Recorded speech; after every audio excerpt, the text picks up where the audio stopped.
Hello, everyone, and welcome to a very, very special edition of Takshashila's All Things Policy podcast, because we're going to be discussing something extremely important, which is the theatrization of India's armed forces, something which has been talked about and has been planned and has been envisioned for close to 25 years. And now the moment has come where this is going to happen most likely within a year or two. And the deadline, of course, is next year. And so close to the finish line, or rather the starting point of theater commands or the finish line of the planning process, we've had a bunch of controversies which have arisen for various reasons. And there are serious questions on whether the pattern being followed is the right one, that the structure we've adopted is the right one, the thinking process behind it is appropriate for India of the future. And to discuss this, we have three-star generals and one person with 3 stripes, because sergeant is as much as I made in my NCC career. But we have three stars, and one each from the Army, Navy, and the Air Force. And 2 of them happen to be called Anil Chopra. So this is just an amazing coincidence, but it's great fun. It's going to make our life a little more complicated because we've got to figure out who's who. But the good news is the ranks can be used, and the ranks are very different. So may I introduce you all to Air Marshal Anil Chopra, Vice Admiral Anil Chopra, and Lieutenant General Prakash Menon. So I think we can't hope for a better group of people to discuss something like this. All of them have had a fantastic career in their own service. All of them have been known for cross-service thinking and espousing cross-service thinking and jointmanship in ways that I would say in many ways which were ahead of their time when they were in service. So it's a fantastic group of generals we have today, and we will have this conversation. So may I first ask Air Marshal Chopra, what is it that the Air Force has always been concerned about? Because it's an open secret that the Air Force has been the one which has been most concerned about theater commands, right? And what is it that has been always the Air Force's worry? Thanks, Nitin, for inviting me for the discussion, and a pleasure to be with old friends, General Menon and the namesake Admiral Anil Chopra. Let me start with a very positive remark. The Air Chief has said it, IF is not against theatrization. And I must tell you that I'm personally not against theatrization. So with that positive note, but a statement by someone who's actually driving the theatrization and the jointmanship has brought to open the thought process and the fear about lack of understanding and concept of air power that has been in minds of some people for decades. In one sentence, I think we have negated the advances in war fighting that has taken place since World War II, and the huge question mark that is about the intellectual underpinnings of this entire process. IF has been sensing this feeling at various levels ever since independence. As you mentioned, it's been there, it's been hidden, but it was only with some people, and most mature people were sort of very sensible. World over, the Air Forces are playing a decisive role, and the statement that IF is basically a support service implies it has little or no other role. The actual fact is that the Air Forces are highly offensive elements, and they must be applied and employed deeper in the enemy territory. So real jointness has been somewhat lacking, and therefore it's very important that whatever structures we make, the jointness actually increases, and also the capability increases. I must give you 2 quick examples. For most wars since independence, the Army normally did the planning of the war and often did not keep the Indian Air Force, and many times not the Navy, in the picture of what was going on, because the battle was to be on the ground. One of the most qualified Air Chiefs, P.C. Lal, who was Vice Chief during 1965 war and later Air Chief in 1971, said that the Army had its plans. They selectively shared it with Indian Air Force, and in many meetings, even at the chief's levels, the naval chief was not even invited. So with this little background, need to treat whatever we do slowly. We already have one Andaman and Nicobar Joint Services Command. The experience is not very great, and I can give you many examples as we go along. Yet there have been extremely good jointness at the working level. You would remember Army Co-Commander Sagat Singh and Air Force Station Commander Chandan Singh conceptualized at their own level and executed the Tangail Drop and the Meghna River crossing, the models, which are model cases of jointness. But yeah, let me just. I'm sorry to interrupt you, but let me just sort of rewind back for the people who are listening. Is that the idea that India needs theater commands has been germinating for at least 30 to 40 years, because the structure that we have today was put into place by Lord Mountbatten's Chief Staff Officer, Lord Ismay. And it's a very colonial World War II kind of a structure where we have three different services which operate independently, which are connected only in the Ministry of Defense, and for all practical purposes are very independent services, which as Air Marshal Chopra said, means that there are several operations where one service doesn't feel that it needs to consult or even keep the other service informed, and which has led to certain deficiencies which are noticed even in the wars of the past.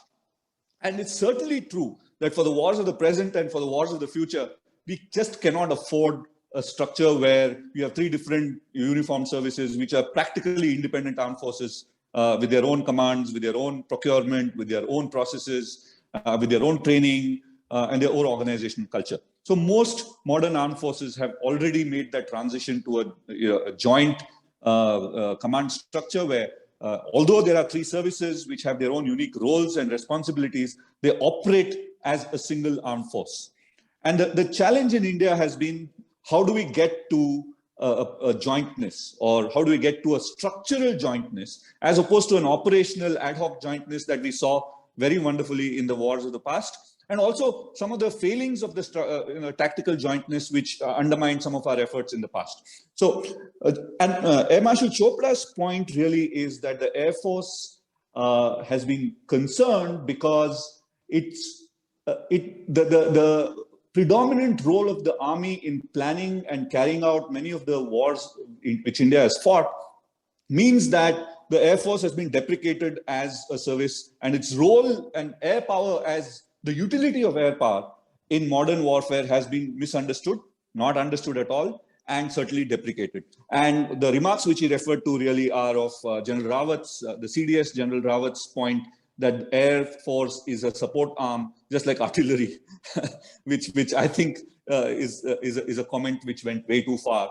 And I don't know whether if it betrayed planning, the planning mindset, or whether it was an off-the-cuff remark.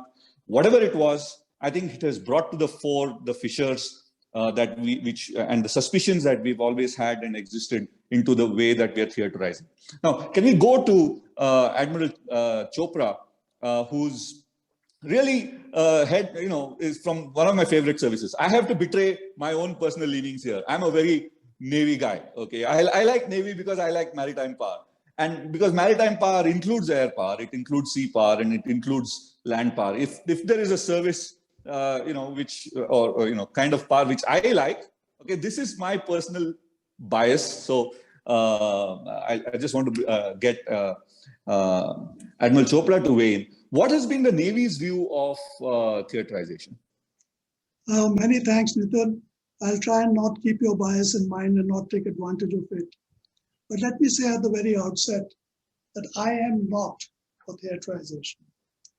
In my view, neither joint operations nor convergence of planning require rigid, vast organizations like theaters, which are industrial age organizations in today's modern battle space.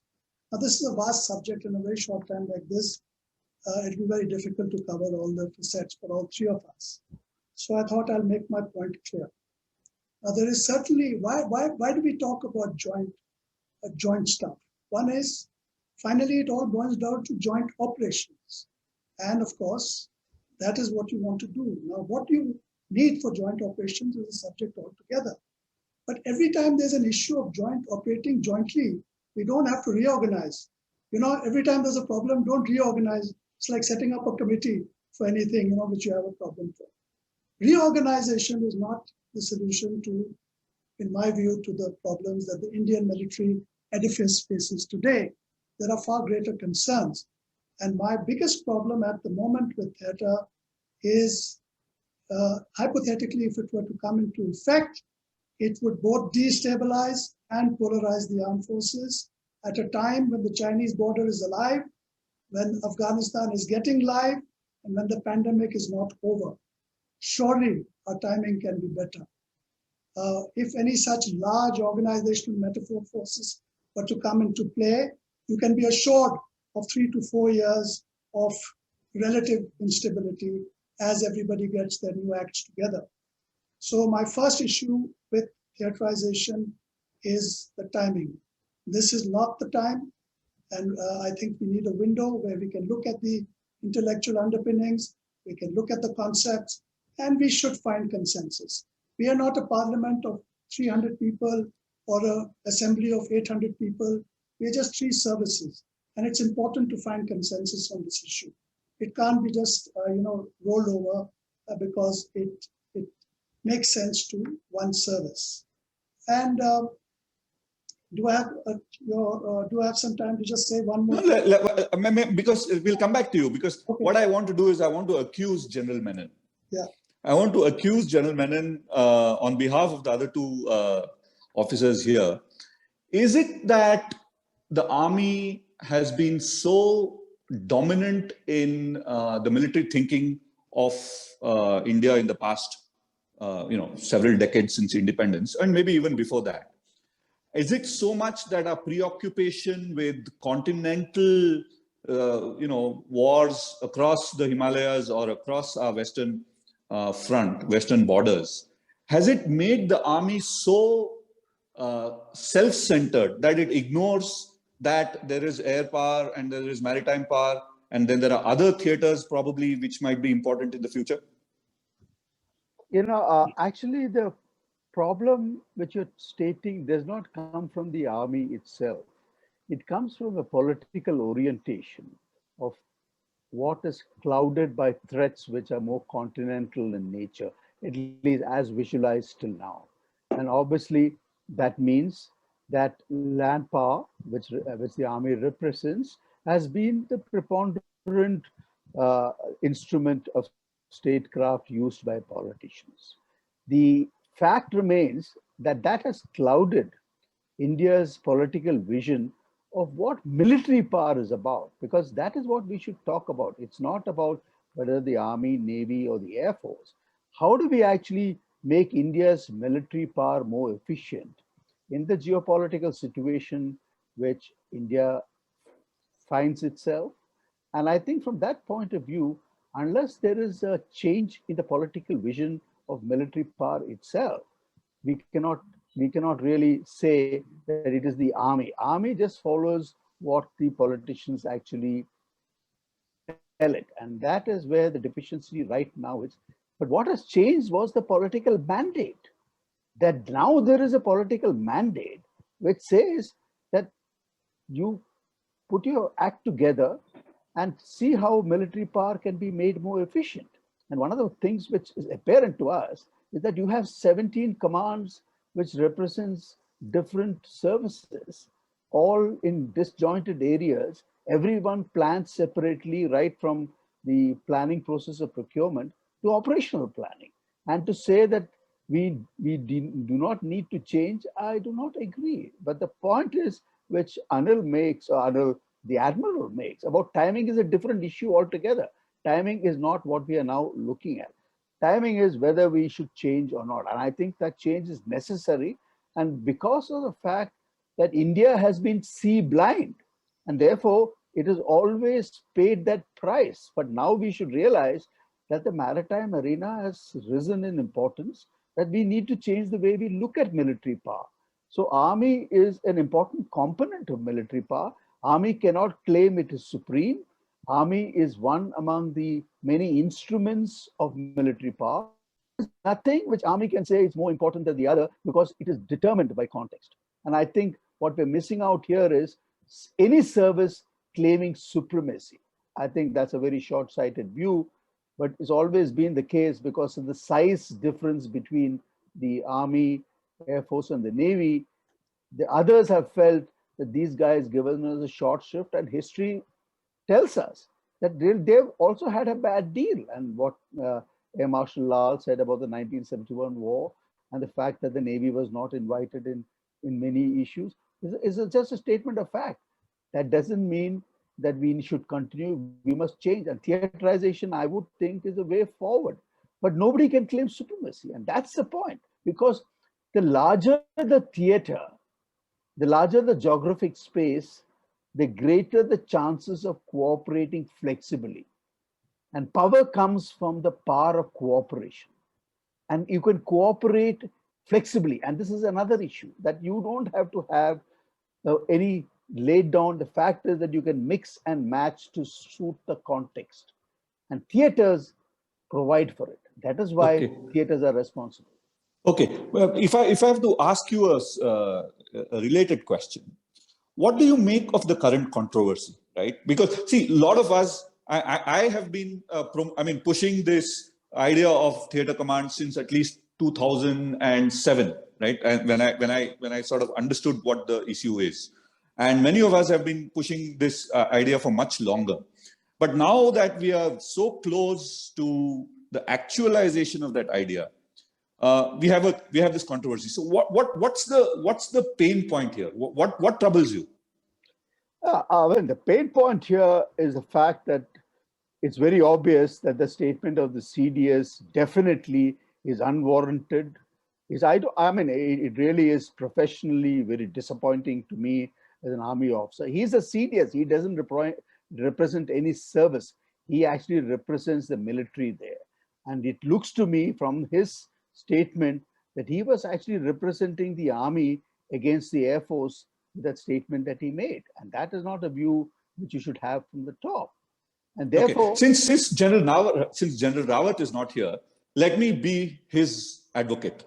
Okay, let me now put on a hat and let me try and think why General Rawat might have said that. Okay, let's assume that it's not a slip of the tongue. It's not sort of a throwaway remark, but maybe he really meant it. Would you say that India's strategic thinking, at least at the highest political levels, has taken a form which does not see a broad geopolitical role, but rather defending the perimeters of our land boundaries and internal security? So if you look at what preoccupies us, it's basically what's happening at the borders and what's happening just within the borders and the hostile acts of our neighbors within our borders. So if our strategic imagination is that of the boundary and what's happening just inside and just outside the boundary, then isn't it true that General Rawat has a point that, Air Force is just, you're not going to send your air fighters into, 500 kilometers into enemy territory or whatever? I think the fact that the political mandate was about theaterization itself reflects what the strategic imagination was. And definitely that was not the narrow one which you're talking about. What is problematic here is that the person who's supposed to implement it obviously has a strategic imagination which seems to be narrow. And that's unfortunate. It doesn't seem to be in consonance with what the political mandate is. So to say that the Air Force is supporting arm is completely unacceptable, it's unprofessional, and I completely disagree with that. Okay, let me go to Air Marshal Anil Chopra. How would you react to that same thing? In the sense that if the strategic imagination itself is limited, then why would we want to look at the Air Force as anything more than a support role? Yeah, see, I will explain to you very briefly. Air power and to some extent the maritime power are to be used in offensive far-off roles. Air power does have three main roles. One is to launch offensive. Every war, let's take 71 war, major war that we have fought. Indian Air Force and for days and days has gone and struck the farthest airfields of Pakistan. That was the first. Even any war plan of Indian Air Force, the first 3-4 days, they will be continuously going and striking the enemy Air Force, because that will help us defend India. That will help Indian Army carry out their operations smoothly. So let me tell you, this word that is a supporting role. Yes, it is one of the roles that you have to support the ground surface forces, whether it's the Navy or the Army, but it's an instrument for offensive use. Let me tell you 2-3 other points. First is, let's come back to theatrization. Let's try and see how can we really work out our theatrization. I must tell you, for the last 50 years, we've been talking, and we cannot get the Army and Air Force commands, the geographical commands having similar boundary. You know, we have the Northern Command for the Army, we have got the Southwestern Command, we've got the Western Command, Indian Air Force has got 2 commands. We have not yet sat down. At least we should have 20 years back got these commands having same geographical area. No, we have not been able to do. You know, our ACR, our day-to-day working is different. And I don't know, for 30 years, I have been head of a PPOC meeting. We have not been able to get our basics right, the ACR. You know, I love to be under an Indian Army officer all my life because I know I'll get 9 out of 9. But if I come under a naval officer, I'll get 7.5 out of 9. So my contention is, there are a lot of things that we need to sort out to come on the same plane. The government of India, the Raksha Mantris have repeatedly told us, get all these basics identical. We have not been able to. A few points about particular, operations for the Air Force. You have seen, our entire Mirage fleet of 2.5 squadrons is sitting in Gwalior. It has to be in Gwalior. It can't be anywhere because massive amount of technical infrastructure has to go. But in war, they are not going to be in Gwalior. Now, irrespective of which command Gwalior is, they will be fighting in Western and Southwestern Air Command. They will go there only during exercises and during war. Their ACR chain will be with the Central Air Command. They will finish the war, they'll come back. Nobody would report from Western Air Command on them. So therefore, they are very, very peculiar. We have got 2 Rafale squadrons. We have got 3 of MiG-29s. All 3 MiG-29s are sitting in one place, but in war, they'll go to 3 different commands. So there are peculiarities. We had Canberra sitting in Agra in 71 war, but they struck WAC, ESC, SWAC, and other sectors, both East and West Pakistan. You saw in Kargil war, the Mirages and Canberras, they were operating for Northern Command, but they were not in Northern Command. Yeah, so I get the idea. I think this is what many of us have been talking about, that look, your assets, there are certain assets which can be quickly moved to whichever geographical theater that you need. And this can be very flexibly and very quickly done. There are certain other kind of assets which can't be moved so easily. So, the judicious thought process would take into account that what assets can be moved to where they are required and how fast it will happen, and what are the things which can't be moved, right? And then your command boundaries and your command composition will take into account the movement of these things. And the other thing is about projecting power. I just want to go to Admiral Chopra. The reason I like maritime power is because it is, predominantly a way to project power. And it's a way to project power at all times, not necessarily at wartime. Air Force, you can, if you fly a fighter jet, far away from home during peacetime, people will be suspicious. But you can take your flotilla, you can take one ship or many ships anywhere around the world, and it's not necessarily seen as a hostile act. And then when you want to be hostile, you can very easily, turn that around into a hostile thing. Do you think that? I want to take you on what you said, that we don't need theater commands. But how would you do power projection as a nation if you don't have theatrization, if you don't have the kind of assets that you need to do power projection? I can't imagine how we would be able to do maritime power projection if we don't have an amphibious force and an expeditionary force sitting in support of that, whether it's supplied through land or through air or through the boats. So you can't necessarily have power projection without theatrization, right? Nitin, I'm not too sure whether I agree with that. And I'd like to, as you may have noticed yourself, our discussion so far on theatrization basically brings the Army and Air Force into play. And the fact of the matter is that the Navy has very little to do with theater as conceived at the moment. I will try and play the honest broker because frankly, this issue pertains to issues which have cropped up between air forces and armies, not only in India, but elsewhere in the world. I am going to plunge into this and maybe set a cat amongst the pigeons, but for good reason, because there are one or two things which must come out in the open. The theatre command concept as presently conceived is being driven by the Indian Army. It's not really being driven by the politicians or the bureaucrats or the MOD. It is the army which has been driving it since its inception after Kargil, and for good reason. The army has a good reason for pushing theatre, and that is close air support, tactical airlift, and tactical surveillance. When you're fighting on the border and you have all hell breaking out in rapid time, it's very difficult to depend on another service or air power which is not integral to you for close air support. And try as they might, they have not been satisfied with the close air support that the Air Force has been able to provide. And this is true of the US Army in Korea, in Vietnam, and Iraq. There's enough literature on it. And finally, air support has to be provided by the US Navy ashore, offshore, and with Marines and stuff like that. So there is a problem the Army has with close air support, tactical airlift of troops in the near battle area, and for tactical surveillance of the local area. Now, this should be transferred, in my view, to the Army, because this is what requires an Army Aviation Corps to come up. And the Air Force should not take umbrage at this, because it's just like the Fleet Air Arm, which has its own fighters and helicopters and surveyors. The real domains of fighting, means on the planet's surface, are land and the sea. The air actually blankets all of them. It's an overlay everywhere.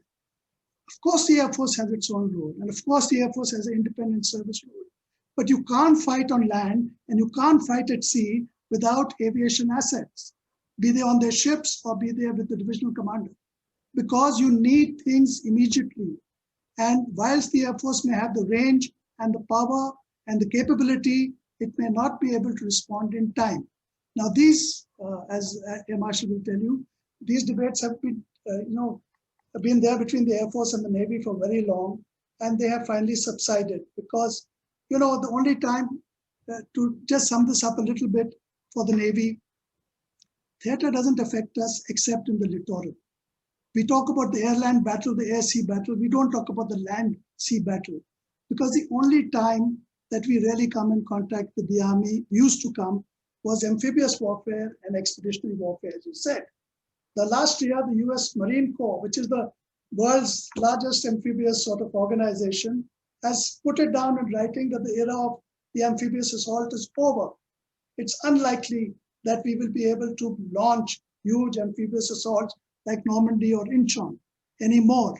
And expeditionary seems to be a bad word in India, so we have never had any sort of real, experience with the Army to sea lift expeditionary forces to an area of interest. So our only contact, very, very sincerely, with the Army, it's non-existence. This flying a couple of divers and Marcos to some lake in Kashmir is tokenism at best. And even the use of PATI, on the border for surveillance is just to make it, a semblance of jointness, whereas those assets are very difficult to get off if they get struck down. Yeah, so but what I'm trying to say is the Army has a point. And let me just give me a minute. The Air Force has an equal point on centrality and flexibility of air power. My point from the Navy, sitting in the center of these two gentlemen and of these two services, is it is time. The way ahead is not theater commands. The way ahead is an Army Aviation Corps, which has its own attack helicopters, its own reconnaissance aircraft, its own immediate strike availability at Corps, Army, and even divisional level. And the Air Force has enough to do with counter-air, air defense, strategic strike, nuclear strike, strategic surveillance, for it to keep getting bogged down with the Army in this battle of wanting to provide close air support. I rest my case there. We can take it up later. Yeah, thank you. I mean, I really like the fact that you said you'll want to set the cat among the pigeons, etc. That's what we do at Takshashila. One of our favorite activities is to, be able to say the things which are unsayable in other parts of the country. But I just want to make an observation before I ask General Menon to comment. Is that, you see, a lot of our thinking about this is informed by the battles of the past. if I have to look at the battles of the future, the strategic space of the future, here are the things we might have to do. One, we might have to sail east of the Straits of Malacca and operate in the South China Sea and the Western Pacific, either on our own or in partnership with allied armed forces, the Quad, for example, in order to bolster the balance of power in the East Asian waters, such that the Chinese are circumspect in intervening in our waters. For example, this is what I've been saying. The more we play a role in East Asia, in the Indo-Pacific, the more likely the Chinese are going to be concerned and be careful about operating in the Indian Ocean region. Because, you can make trouble for them there, so they might not want to make so much trouble for you here. So that's one kind of conflict. The second kind of conflict, I would think, is all around the Indian Ocean littoral. You have very fragile states which are affected by not only civil wars and insurgencies and terrorism, but also by things like climate change. And when climate change intersects with insurgencies, you will have a situation where there might be a response which is part humanitarian and part armed conflict. I mean, we can't even rely on the fact that the United Nations will send its peacekeepers in time, etc. Right? So a kind of intervention which happened in 1971, which is partly to prevent loss of life of innocent people and partly for a strategic objective, can be called upon in the Indian Ocean region. The entire, if you look at the all the way north of Malaysia, or the entire arc down to Africa, this entire arc will face these kind of conflicts, and we will be called upon to respond, and it will be in our interest to respond. And I cannot think of how we will be able to respond to just these two kinds of conflicts if we were to continue to think in terms of an army with an air support division or a navy with with a fleet air service. I mean, where is the fusion of power going to come from? Because it requires firepower of one kind to be operating on land, sometimes on littoral, sometimes in the sea, all in the context of a great power rivalry, right? So I'll come back to you, Admiral Chopra. You could respond to this, but I'll ask General Menon to comment on all the conversations we've had so far, and then we'll go into the next round, which I promise you is going to be much more difficult to address. Well, I think that unless the leadership grows out of its tribal identity, and I call it a tribal identity because we are all wedded to the color of the uniform, unless the leadership grows out of that and thinks in terms of the military and not in terms of an individual service, then you will not be able to achieve the type of synergy between all the three services which will be required when it is required. And therefore, the idea of theatrization was that within a certain geography, you have the assets under an operational commander who's responsible for carrying out the war in that theater. And resources can always be shifted from one theater to another, depending upon where it is required.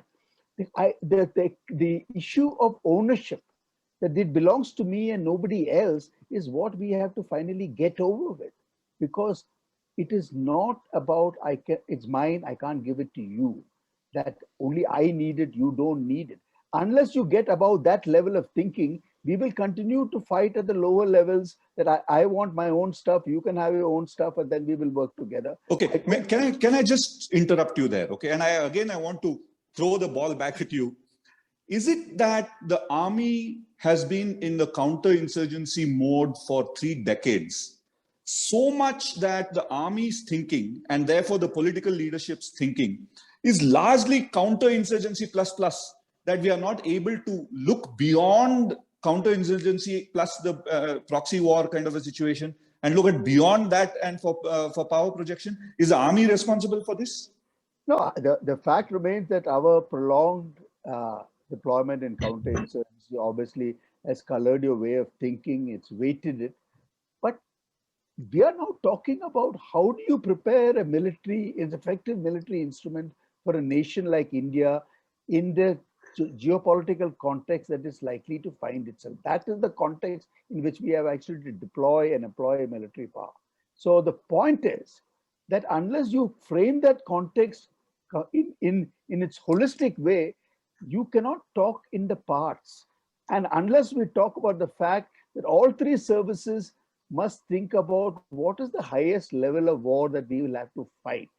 If we can think of that and then work that out, and therefore for that highest level, we require to do a certain number of actions, whatever way that we want, this has to be joint. And since there is so much of uncertainty, flexibility is the name of the game, that we should be able to move things, employ things flexibly. And I think that theater just makes that possible, because you have one theater commander who doesn't own everything. It might be located in it, but then somebody at the top who can look at the entire national effort and move things around. So the moment you have narrow silos, you can never cooperate, because he'll claim ownership. This is mine, I can't give it to you. That is the problem. Okay. Now, yeah, I just want to make a point before I throw this open to Air Marshal Chopra and Admiral Chopra. Is it that the human resource dimension here is that you have so much tribalized it, as you said, and even within the service, that we don't feel that officer who's wearing one color of uniform will be a fair, responsible, understanding and strategic leader of people who are other colors of uniform. So is it that we've reached a point where we just don't trust people who wear other colors of uniform, and that animates a lot of this debate? Maybe the Air Marshal can start. Yeah, firstly, I just want to briefly make a point about what Admiral has said. He's made a point, and I tend to agree. This is something which has been discussed for years, is to, can Indian Army have a certain amount of ground support aircraft which are dedicated for that? Of course, if the country has enough assets, why not? Everybody can have any amount of aircraft, any amount of helicopters. But Indian Army already has more helicopters than Indian Air Force, so it's okay. You're not. The point I'm making is, country has a finite amount of money that can be given to the services. If the country has a lot of money, the army can say, okay, I need aircraft much more than the tanks. My budget is fixed. The country can't give me more. So they can buy aircraft. My point is, in the Indian Air Force, the only aircraft which is dedicated strike aircraft, which is a dedicated deep strike aircraft, and cannot do close air support of any significance, is the Jaguar. Every aircraft from MiG-21, Bison, LCA to all will be changing roles every other day. A Bison squadron in Bathinda will carry out for the first 3 days cross-border strikes to take off some of the front line airfields. Thereafter, they will be available for air support missions for the army, and they will also be doing air defense duties, which will be ORP duties or whatever we call. So I leave it at that. 3 AWACS is what country has got. Only 3 AWACS. All Army, Navy, and Air Force operations will require support of AWACS. We have 2 indigenous AEWAC. We have a total 6 FRA aircraft. All 3 services will require a certain amount of electronic warfare support. Yes, each service must have an electronic warfare. US Navy has got a huge fleet of electronic warfare dedicated aircraft. They have dedicated AWACS, AEWC aircraft. If we can afford it, please, the Indian Navy must get AWACS and AEWC, especially if they want to go very deep, maybe into the Pacific Ocean one day. So the question is, how much can we budget? How much can we afford? We are already below 30 squadrons. Many of the squadrons are having less than the authorized aircraft just because you want to continue to have numbers. Okay, I will leave this part here. Your second question was that can we start understanding each other's uniform? I'm for it. I strongly believe that we must get out. There are many things that can be ironed out. And all of us could be thinking and looking strategically aside. The issue about, again, actually the point that we finally need to get to is, if we have to have theaters, how do we make theaters? And I think that is the next question at which, Nitin, you may wish to take us to, so that if theaters have to come, then how do we go about it? Yeah. Yeah, Air Marshal Chopra. Yeah, you want me to get onto it? Yeah. Please respond. Okay. So what I wanted to say was, if you noticed that money has found its way into our conversation, and much of what we are now doing, at least in the last 20 odd years, is supposedly because of lack of funds. The defense budget has been reducing in persistent terms for quite some time. Now, when money is short doesn't mean you start doing things which you will regret when money is available. And once you set some things into motion which can't be turned back, then you will regret. Firstly, I am one of those who believe there's enough money for India to be able to spend 3 to 4% of the GDP on defense. The fact that there are political prioritizations other way is fine. This is only a military viewpoint, because I do believe that if we have a problem, which we have on our periphery and elsewhere, we have interests all over the place, then we need to spend more.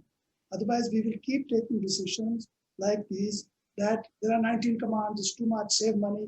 Theatre is being sold because of saving. Centrality by the Air Force is being sold because of saving. Everything that goes to the government with a saving tag is bound to go through. But that is not what Indian defense requires. And that is not what the Indian military requires. If I want to sell anything to the government, I just have to show or say that this is going to save money and it's going to find favor. But naturally, in a country which is not wealthy. But this should not, money is immediate lack at the moment, should not take us into directions which we will regret. And Theatre Command, because it's going to save 19 commands, like there are 30 states, do we want to make it one state? Or there are 400 different, I can name many things, which we want to say that somehow it comes to the services, when it comes to the military, there is this thing, 19 commands we must save. And, we must have prioritization, optimization. Nitin, this could be another talk altogether, but the biggest threat to the Indian military today is this prioritization and optimization phrases, which have crept into all decision-making with respect to the military. And that is very difficult. I'll give you an example and I'll stop there. In the Navy, I could have 2 aircraft carriers, and the government say prioritize aircraft carriers, good power projection, leave the minesweepers for the time being. But you can't, because for those 2 carriers to leave Bombay Harbor, you have to have those minesweepers. I cannot prioritize or optimize between aircraft carriers and minesweepers. It's the part of the way I fight war. So my first point was, let's not get funding and money into this as the basis of decisions which we make. My second point, and which was partly what you asked and which got carried the field, the big problem, and you asked it in different ways, and Prakash didn't really answer it in some ways, maybe he can. It's not just the political class whose vision is defending the borders and defending the internal security of India. Of course, those are the higher priority. If the Chinese are knocking on your door, it's unlikely that you're going to be worried about what's happening in the southern Indian Ocean.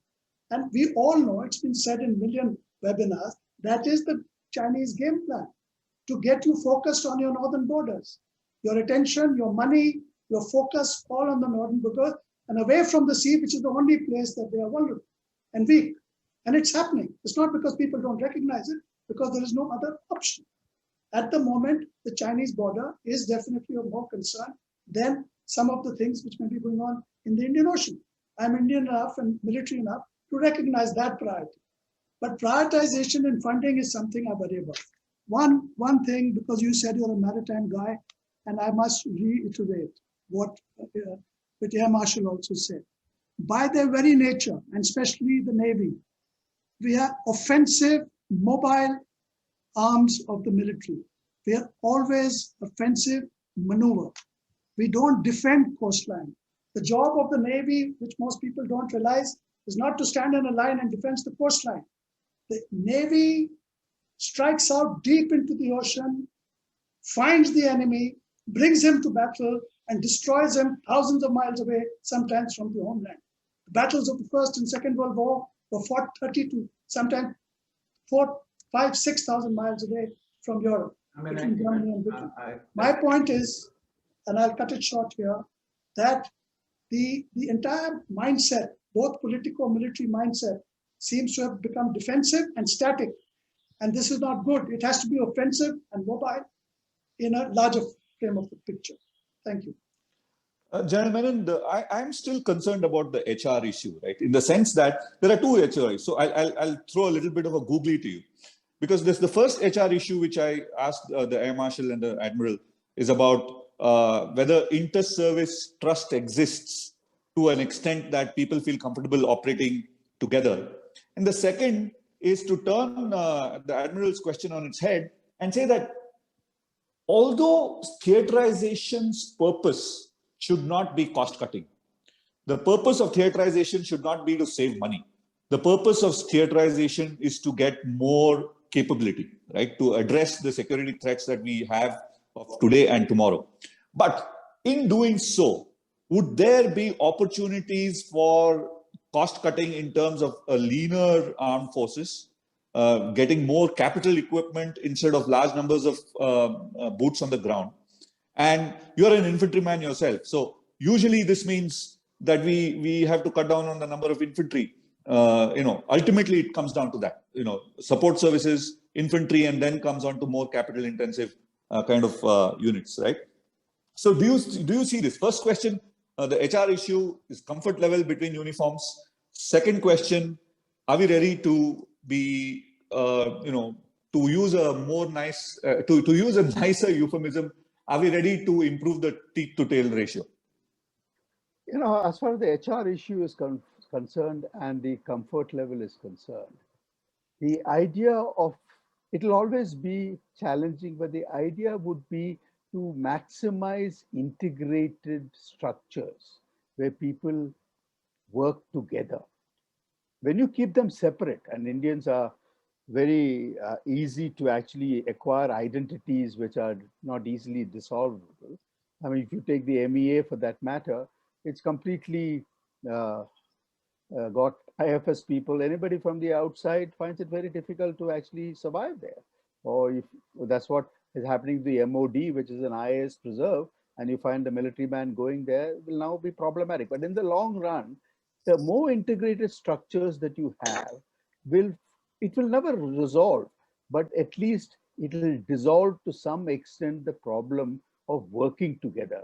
Because the point is, understanding will increase. And as the understanding increases, your idea of what the other guy really requires, what his problems are, will also be able to make functioning and operating together easier. Because I must say one thing, that they operate in different geographies. And those geographies cannot be just ignored because they have their own physics. They're completely different from each other. That you cannot override by saying that you can make it joint. That physics of those geographies remain permanent. So while you recognize that, the main thing which I would like to say is the HR issues is about jointness between the leadership. It is not at the tactical level. The tactical level will still have to have pilots in the air who are trained in a particular manner, or sailors at sea, or you will have their landlubbers walking in the mountains. So that is not going to change. The point is, how do you put all these orchestras together, plan jointly right from the beginning, and execute it in the most coordinated manner possible? That can only come when there is a fusion of understanding, which is the basic HR issue. And that is why we very early in India's independence, we actually instituted the NDA. We have the Defense Services Staff College, we have the NDC, and we have all sort of other College of Defense Management and so on. So we have the structures in place. But what I find is that the problem is not so much below as it is the HR problem is at the top. That it is the leaders at the top who are not able to actually rise above their service. That when NDA has a motto called service before self. I think most of them have understood the word service to be their own service. Actually, it is service to the nation. And if you look at it from that point of view, maybe they will be able to realize that this uniform which we wear separately is not the one which we have to serve. We have to serve the nation. So we have to go to a higher level. So in my view, I think we have to improve the perspectives at the top. That's the HR point of view. What was your next question? The second question is, are we ready for a sharper teeth to tail ratio? Yeah. Okay. So I think, in the conversation here, we are confusing the fact with where we want to go with the processes by which we get there. And when we talk about the finances and so on, we should be clear about what is the structure we finally want. That has to be an intellectual exercise, which must first be carved out through mutual consultations across the board. Then is the question of, now what do we do? How do we get there with the resources we are likely to have? So let's not confuse the process with where we want to go, because that process will be highly dependent upon the resources which the state can make available. And there is no guarantee for the fact that we will get it when we want it. So that will have to be obviously go through a certain amount, and we'll have to keep adjusting to what is available. So the basic thing is conceptualize what is it that we want, and finally, what should be the structures. If that conceptualization is clear, the process will be worked out, and there is no doubt. Finally, it will be money which will actually count. But that doesn't mean that you don't want to go where you want to go. Okay, so I'll just, we'll come to the concluding round of our conversation. And I just want to set a context and then pose a question to each of you. The context is this. We are in a very, very complex point in world history, where externally there is a jostling for primacy between the United States and China. And the challenge from China is going to be sustained and over decades. And it is the kind of civilization that can mount a sustained challenge for primacy and try and overthrow the United States as number one. In parallel, we have the information age, which has supplanted the industrial age. So everything that we, including the way we do politics, has changed profoundly in the last 10 to 15 years. It's unimaginable. The pace is unimaginable. So everything is being informatized. Technology is playing a role in everything. To the extent that cyber warfare, space, and these are the new dimensions where warfare is being thought about and taking place. And the rules of, for example, cyber warfare are extremely different from physical warfare, because even as we speak, there is cyber warfare going on. So hostilities are 24/7, every second, every moment, every part of the globe, every part of the network is a site for hostility. Similarly, space brings in a different dimension where your ability to look at the world, to look at the battle space, to protect your core networks is all linked together with that of your adversary, because junk in space can take out everybody's assets. Of course, then we have nuclear, which is a very different, but I would still categorize it as a conventional kind of warfare, because it involves physical exchange of ordnance. Now, this is the context in the world. At the same time, socially, we are seeing movements around the world which are pushing the envelopes for justice, for social justice, for equality, for recognition of individual rights, and so on. So, for example, it's manifesting itself in terms of the role of women in the armed forces, to have women in combat roles. Why should women not be allowed to be in combat roles in the Indian Armed Forces or elsewhere? So there are also issues of representation. Should the armed forces be a site for social justice, for example? This is happening in the United States. It might be a period of time before we see it in our shores. So there are social issues. And then India especially, there is also a demographic issue, in the sense that half the population of the country is below the age of 27. Most people can't even remember IPKF, forget 1971. It's not a living memory for anybody. The only living memory of combat people have been the few surgical strikes, etc., which have happened in the last 5 to 7 years. So in this context, we have this debate about theatrization. And of course, pandemic has changed a lot of things. But let's say pandemic is something which happens. The need for theatrization or strategy is enduring and not really affected by things like pandemics. But it is in this context that we are trying to implement a new theater command architecture. Now, my question to each of you moving forward is, what is your ideal structure of a theater command? What should be the commands? What should they be? How should the commands be structured, and why should they be structured the way they are? And what's the way forward to achieve them? Now, I'm asking you to say this within 3 minutes each, so it's not going to be easy because this is a book length or a report length treatment. But if you could summarize the key aspects in 3 minutes, which will also help our viewers and everybody else concentrate their minds and get to the heart of the issue. So the Air Marshal first. Yeah. The size of the theater must be linked to the threat and assets available. Now, you call it theater, we remain in the same structure, or we come to some other name. If China's Western Theater Command is larger than India, it geographically covers and has nearly 10, 12 countries as borders to Western Theater Command, and some of them are threats, India should face up to this Western Theater Command with all its might. That means it must have assets comparable to what the Western Theater Command is going to happen. So that is my first statement. Second, whatever theaters we must make, they should be joint theaters. You can't give them names like land theater, maritime theater. I strongly feel that the concept of air defense command is a bad concept. You cannot have a theater who's supposed to have its own complete assets with it, both offensive and defensive, has an air defense command which is sitting on top of all these 4 or 5 entities that we are going to make. And there is going to be total confusion because there will be air defense assets with this guy. He'll be doing an air defense mission. He might be doing an escort mission. Total confusion. So I think even General Menon has written about it, that the concept of air defense command is a bad concept.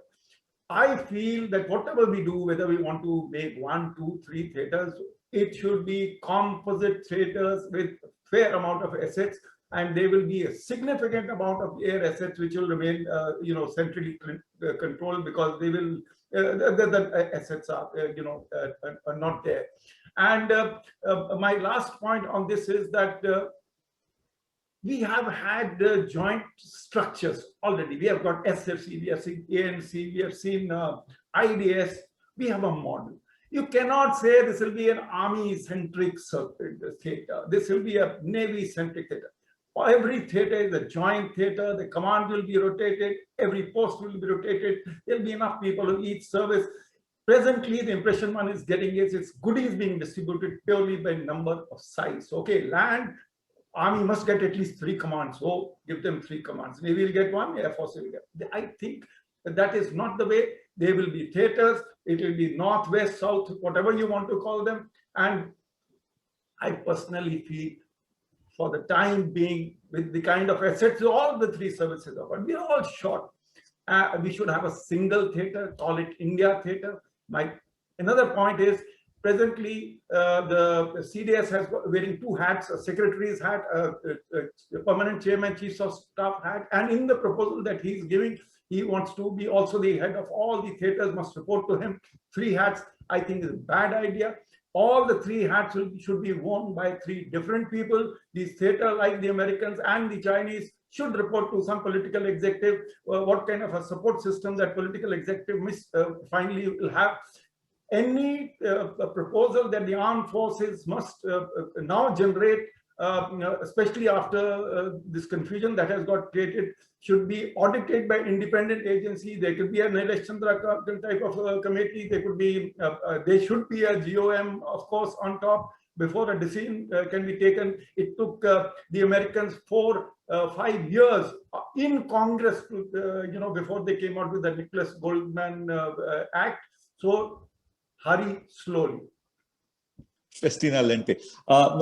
Admiral Chopra, I know you have said that you don't like theater commands, you're against it. But let's say someone puts a gun to your head and says, you've got to do this. So how would you do it?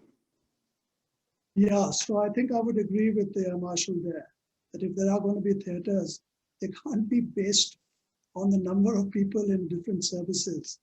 There's no secret, and I'm sure the general will agree, the army is preponderant in India because of pre-independence issues. The British Army was there. There was no Navy and Air Force. And for wanting everything to be done in that ratio of 3:1 makes it very difficult. Even when the Integrated Defense Staff was being set up, the army insisted that the staffing would be 3:1. From their point of view, it made sense because they got three times the number of people. But that is not the way joint structures are meant to function. They're meant to function 1:1. The Air Force and the Navy just don't use that much manpower on their air and maritime platforms. The Army will always have manpower. But in the States and other places, there was at least a semblance of parity. Here, there is not. And therefore, what we are finding, this particular theater command thing that we're hearing about, I don't know the details, seems to be a little completely off. Because let me give you 2-3 things about theaters. There's a lot of confusion between theater, region, front. There's a lot of confusion between command, theater, unified, combined, even in the military. The underpinnings are not okay. And if you know, the Americans don't have joint theater command. They have unified combatant commands. There's a world of difference in the way that functions. But this has not been studied enough here. They just think that putting Army, Navy, Air Force together, put it joint and that will function. That's not the way it will. 2 quick points. There is never a theater which is totally army, which is totally land or air or sea. All theaters have been land, come sea, and the air is always an overlay over both. You cannot have a theater like the army, like now proposed, 3 in the northern area and 1 maritime theater to look after the globe. As you yourself said, the world of the future is going to be very different. And the call for India will be in the Indian Ocean and maybe west of east of Malacca. Now you can't have, I have had the privilege of being CNC both in the Eastern Naval Command and the Western Naval Command. There's no way 1 maritime theater commander is going to be able to look after both. And if he's not, and if you're going to tell me that he will have 2 CNCs on East and West, then why create him? He's just an additional layer of hierarchy that you have put between the CNCs and the people in Delhi. And India is Delhi-centric. Everything stems from Delhi. There's no decision going to be taken in these vague theaters, and they are not global. And they are not global. Look at the American commands. There's not even 1 command, even their Northern Command and Southern Command, which is restricted to 1 country. The US Northcom is Canada, US, Mexico, the whole lot. And the Southern Command is Americas. There is nobody who has theaters within the borders of your own country except the Chinese. And the Chinese wanted to keep up with the Joneses, with the United States. They said, we're also superpower. If he has theater command, why can't I have theater command? And he's changed his regions into theaters and done very little else. And if you read carefully, it's created a lot of confusion in command and control in the Chinese setup, which still exists, including command of nuclear boats at sea, submarines at sea, jokes apart. So what I'm trying to say is, what is this business of theater? If it is to be shoved down my throat at gunpoint, then yes, in India, there should be just 2 theaters, Western theater, Eastern theaters. All land and sea areas of the West to one side, all land and sea areas of the East to one side. Hypothetically, the Navy commander in the East is responsible for all waters from the East coast of India, all the way across the Pacific to the West coast of the United States. And vice versa, the guy on the West, hypothetically, if we ever get there, all waters to the West of India up to the East coast of the US. You can't do it any other way. So if I have to have a theater, it has to have an Eastern theater and a Western theater consisting of an Army component commander, an Air Force component commander, and a Naval commander. And the commander to be rotated amongst all 3 services. Whereas theaters which are totally maritime, I must say, whether it is PACOM or whether it's Andaman Nicobar, will have to be looked at in a different way. Because let's not fool ourselves. Making a chap do a course for 6 months is not going to get him domain knowledge. If I go and do the Army Higher Command course, I will not have the domain knowledge to be the theater commander of the northern border. That takes a lifetime of domain knowledge. You don't get domain knowledge by doing courses of instruction. You get domain knowledge by going out into your domain, seeing the hassles of the domain, fighting in that domain. So there are issues and issues. This is a very good start to the sort of conversation that should be had across India.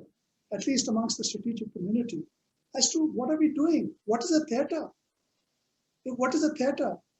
And to start with, why are we just making 3 theaters, land theaters to the north and 1 maritime theater to the south? Yeah, I just want to bring General Menon in now. What would your favorite structure be?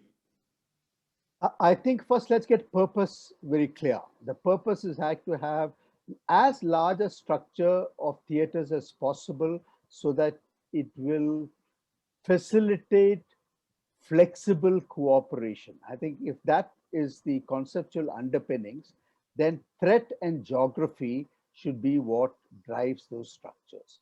And if you look at these 2 issues, we have a threat against China, a threat against Pakistan, threat from China and Pakistan, and then we have a maritime domain.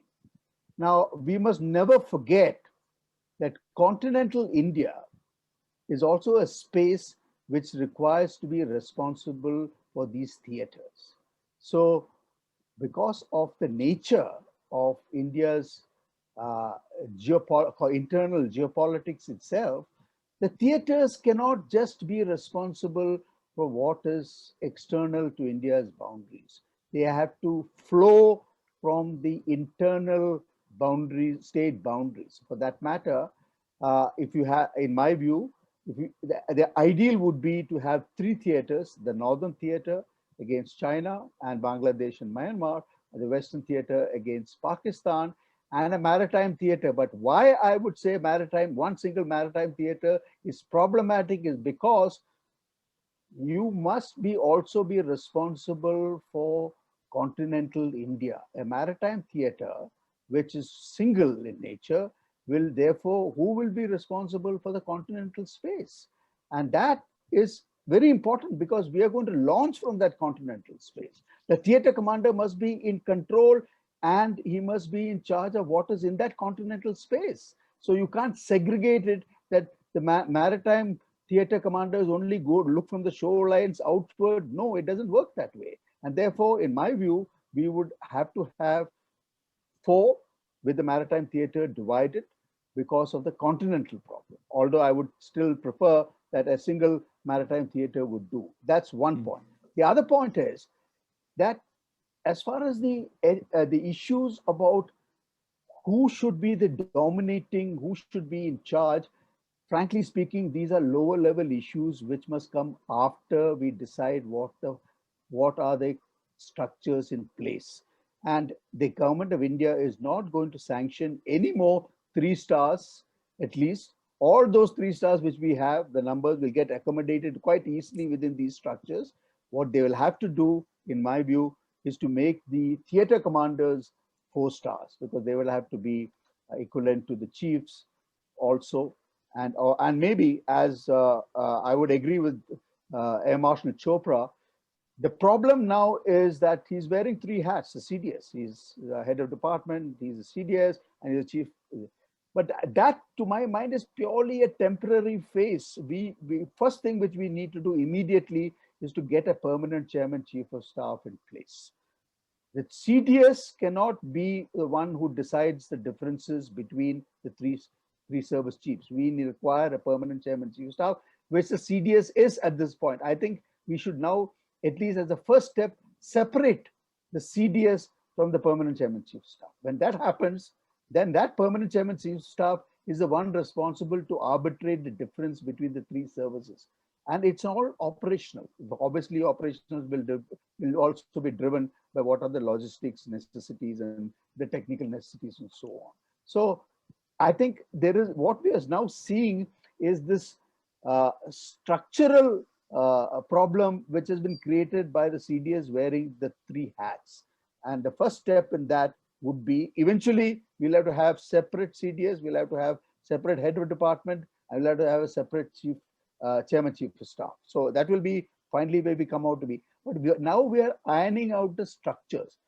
That is an intellectual exercise to be done not by people who are responsible to do it. It has to be done from the outside by people who are got time on their hands, not guys who are responsible to actually fight wars, fight conflicts, go on a day-to-day affairs where actually they're loaded. They have no time to think. You got to do it quietly from the outside. They will consult the chiefs and whoever they have, and that is why I mean, in my view, it will require to be embedded in the National Security Council Secretariat, preferably be headed by somebody with a military background who's also a politician, and then he will actually make his own team of experts who will interact with all these and come out with it. The chiefs and the CDS and the MOD, once that is approved, we only have to implement it. They can't start questioning that. That is where the problem is. The questioning has been done before. You can't do this process at the same time that everybody is fighting together and deciding. No, this has to be an intellectual exercise outside the realm of day-to-day affairs. It is not possible for the chiefs and the vice chief to sit and sort this out. It has to be taken out of that realm and decide. They can consult as they go along. And then once a decision, go to the cabinet, get an approval. Implementation then will have to be done, because implementation is a very complex process here.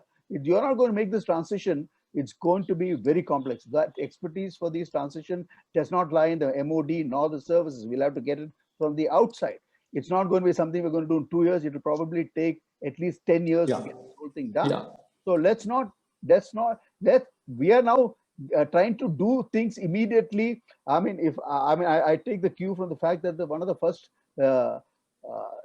let's say, the shots the CDS fired in the wrong direction was about this AD command. He announced it, I think, as soon as he took over. And he also shot at the aircraft carrier and saying, why do we need an aircraft carrier?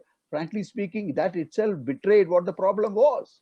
So we got to take it out of their hands, give it to an expert body who will have to decide.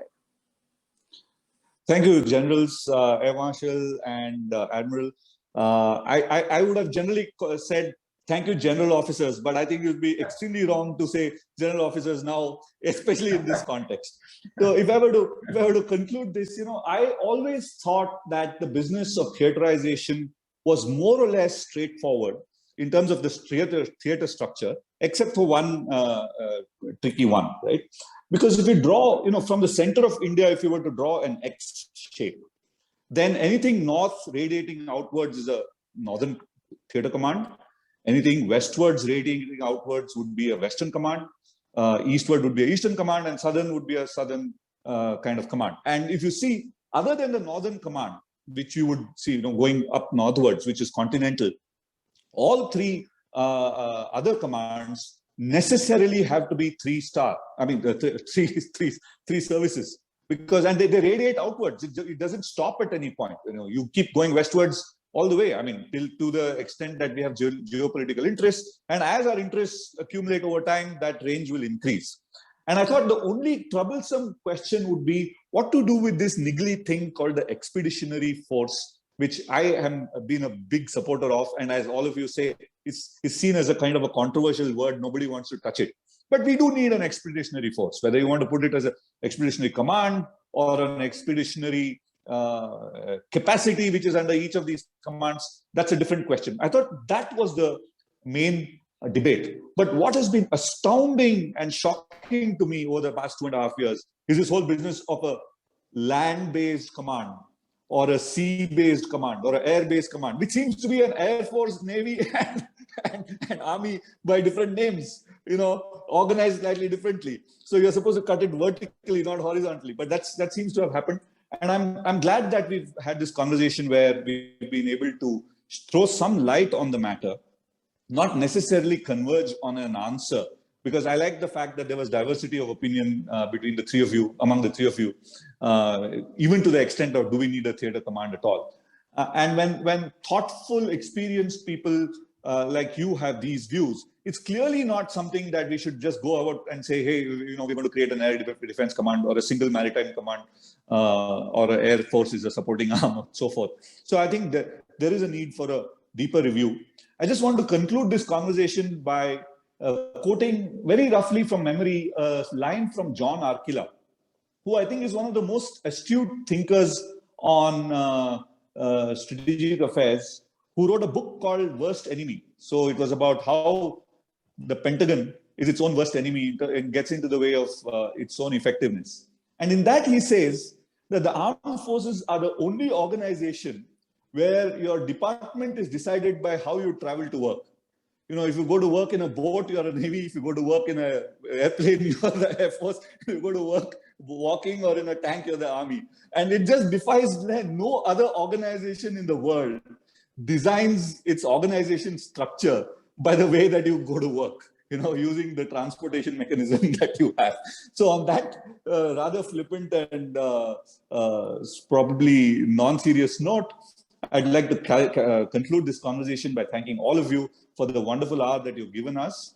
And I hope that the message which we've had in this long conversation is heard by the people who need to hear it, not just by the generals and the 3 and the 4 stars, but more importantly by the colonels and the lieutenant colonels who have many years of service and will be called upon to act on the consequences of these decisions during their service lives. So thank you very much, and we hope we'll have a wonderful outcome to these deliberations in the end. So we will make haste slowly.